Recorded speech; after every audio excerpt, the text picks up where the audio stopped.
Thank you very much. Thank you. Thank you so much. Everybody, please have a seat. Have a seat. Before I get started, can we get the new presidential setup out here?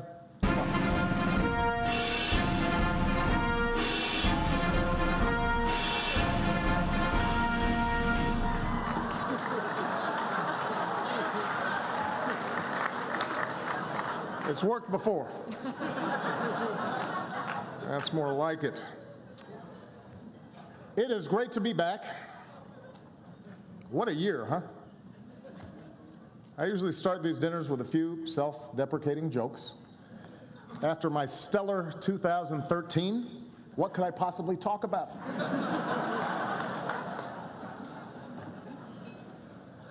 I admit it. Last year was rough. Sheesh. At one point, things got so bad, the 47% called Mitt Romney to apologize.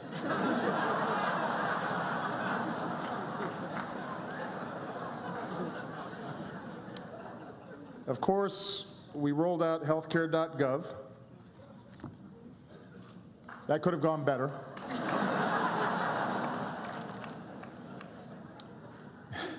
In 2008, my slogan was, "Yes, we can."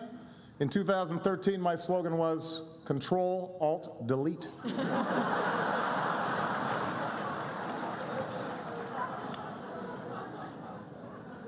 On the plus side, they did turn the launch of healthcare.gov into one of the year's biggest movies.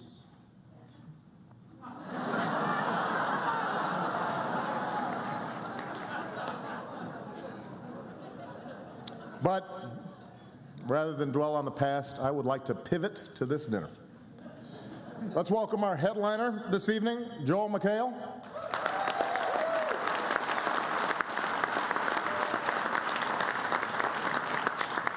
On Community, Joel plays a preening, self-obsessed narcissist. So this dinner must be a real change of pace for you.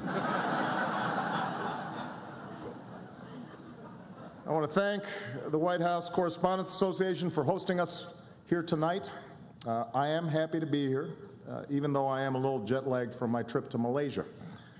The lengths we have to go to get CNN coverage these days.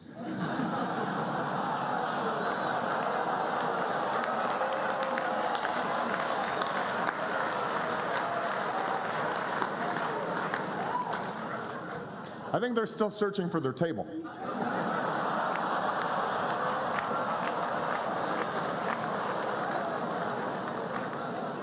MSNBC is here. They're a little overwhelmed.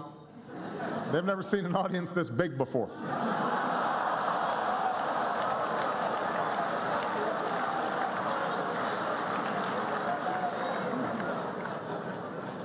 But look, everybody is trying to keep up with this incredibly fast-changing media landscape. For example, I got a lot of grief on cable news for promoting Obamacare to young people on Between Two Ferns. But that's what young people like to watch. And to be fair, I am not the first person on television between two potted plants.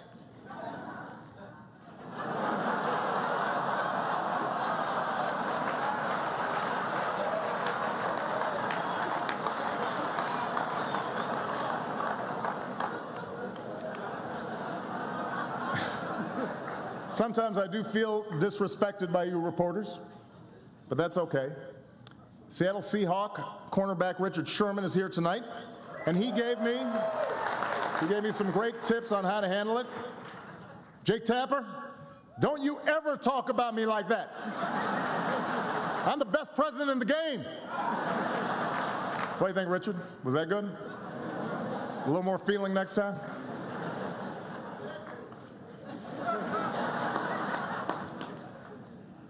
While we're talking sports, just last month, a wonderful story. An American won the Boston Marathon for the first time in 30 years.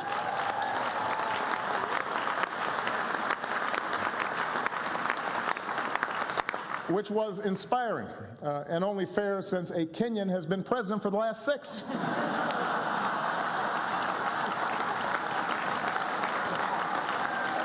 Maybe even things out.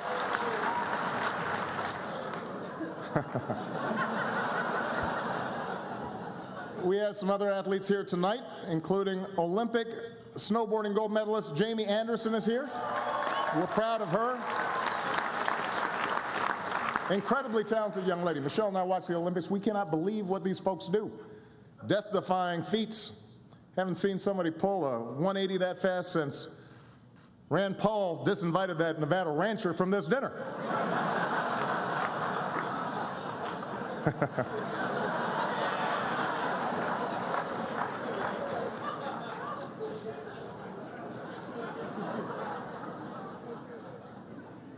As a general rule, things don't end well if the sentence starts, "Let me tell you something I know about the Negro." You don't really need to hear the rest of it.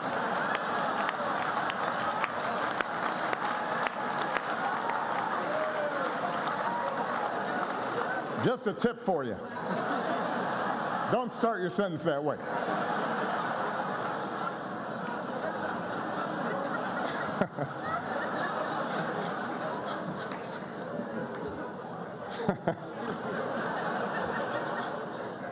Speaking of Rand Paul, Colorado legalized marijuana this year. An interesting social experiment. I do hope it doesn't lead to a whole lot of paranoid people who think that the federal government's out to get them and listening to their phone calls. That would be a problem. And speaking of conservative heroes, the Koch brothers bought a table here tonight, but as usual, they used a shadowy right-wing organization as a front. Hello, Fox News.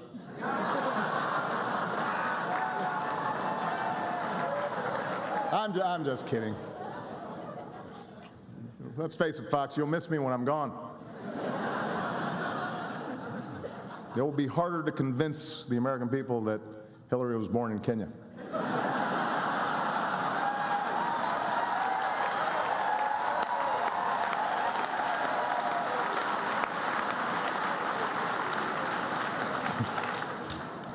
A lot of us really are concerned about the way big money is influencing our politics. I remember when a super PAC was just me buying Marlboro 100s instead of regulars.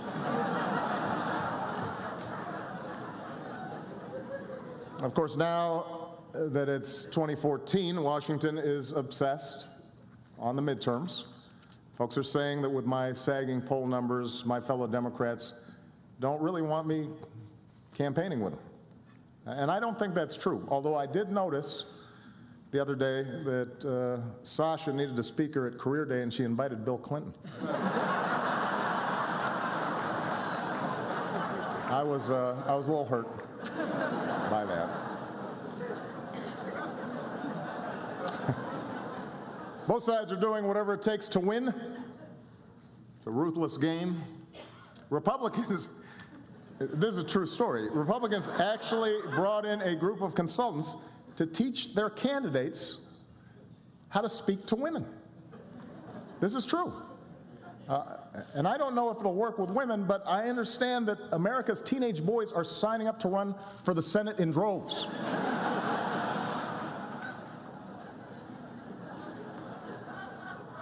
Anyway, while you guys focus on the horse race, I'm going to do what I do. I'm going to be focused on everyday Americans. Just yesterday, I read a heartbreaking letter. You know, I get letters from folks around the country every day. I get 10 that I read. This one got to me. A Virginia man who's been stuck in the same part-time job for years, no respect from his boss, no chance to get ahead. I really wish Eric Cantor would stop writing me.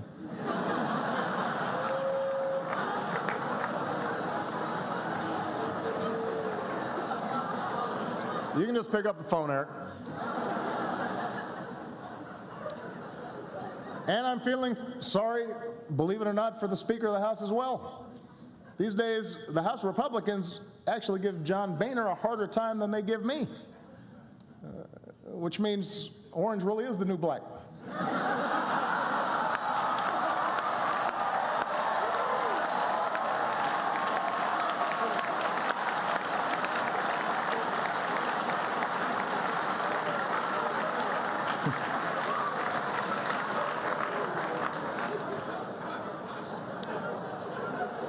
But I have not given up the idea of working with Congress. In fact, 2 weeks ago, Senator Ted Cruz and we got a bill done together. And I have to say the signing ceremony was something special. Got a picture of it, I think.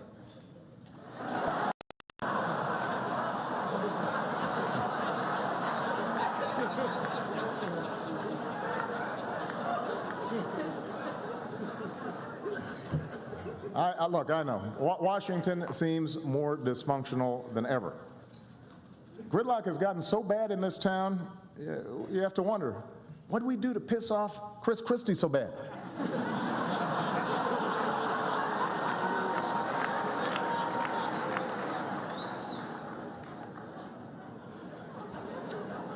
One issue, for example, we haven't been able to agree on is unemployment insurance.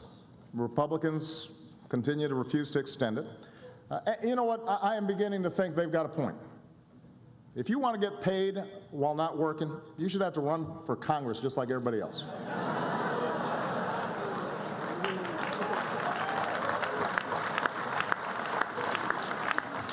Of course, there is one thing that keeps Republicans busy.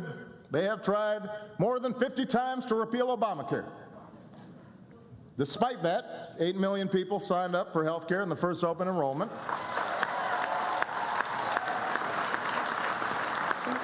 Which does lead one to ask, how well does Obamacare have to work before you don't want to repeal it?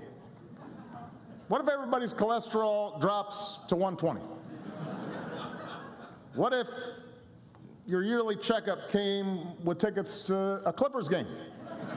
Not the old Don Sterling Clippers, the new Oprah Clippers. Would that be good enough? What if it gave Mitch McConnell a pulse? What is it going to take?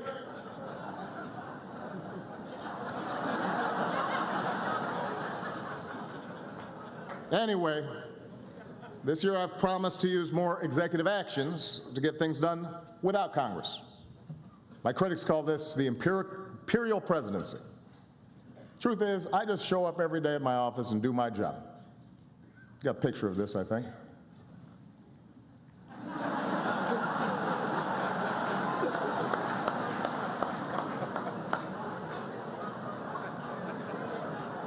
You would think they'd appreciate a more assertive approach, considering that the new conservative darling is none other than Vladimir Putin. Last year, Pat Buchanan said Putin's headed straight for the Nobel Peace Prize. He said this. Now, I know it sounds crazy, but to be fair, they give those to just about anybody these days. So it could happen. But it's not just Pat. Rudy Giuliani said, Putin is what you call a leader. Mike Huckabee and Sean Hannity keep talking about his bare chest, which is kind of weird.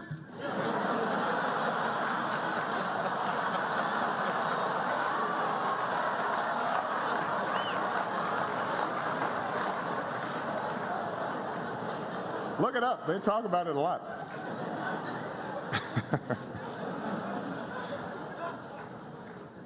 It is strange to think that I have just 2.5 years left in this office. Everywhere I look, there are reminders that I only hold this job temporarily.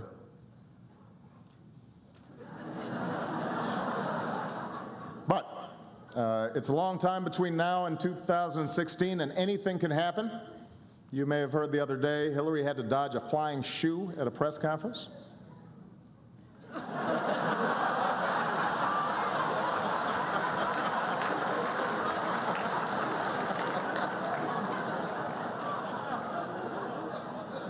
I love that picture.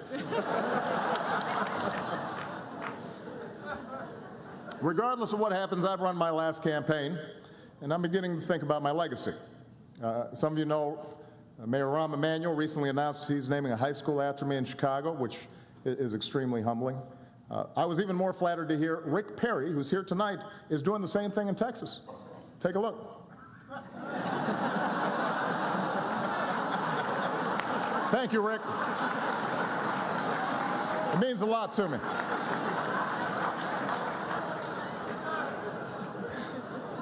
And I intend to enjoy all the free time that I will have George W. Bush took up painting after he left office, which inspired me to take up my own artistic side.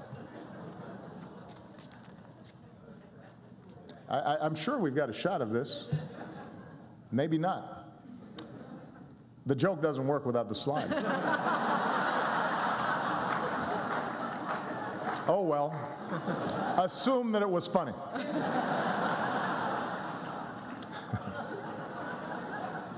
Does this happen to you, Joe? It does, okay. On a more serious note, tonight reminds us that we really are lucky to live in a country where reporters get to give a head of state a hard time on a daily basis, and then once a year give him or her the chance at least to try to return the favor. But we also know that not every journalist or photographer or crew member is so fortunate, because even as we celebrate the free press tonight, our thoughts are with those in places around the globe, like Ukraine and Afghanistan and Syria and Egypt, who risk everything, in some cases even give their lives, to report the news. And what tonight also reminds us is that the fight for full and fair access goes beyond the chance to ask a question. As Steve mentioned, decades ago, an African American who wanted to cover his or her president might be barred from journalism school, burdened by Jim Crow, and once in Washington, banned from press conferences. But after years of effort, black editors and publishers began meeting with FDR's press secretary, Steve Early. And then they met with the president himself, who declared that a black reporter would get a credential. And even when Harry McAlpin made history as the first African American to attend a presidential news conference, he wasn't always welcomed by the other reporters. But he was welcomed by the president, who told him, "I'm glad to see you, McAlpin, and I'm very happy to have you here." Now that sentiment might have worn off once Harry asked him a question or two. And Harry's battles continued, but he made history. And we're so proud of Sherman and his family for being here tonight, and the White House Correspondents Association for creating the scholarship in Harry's name.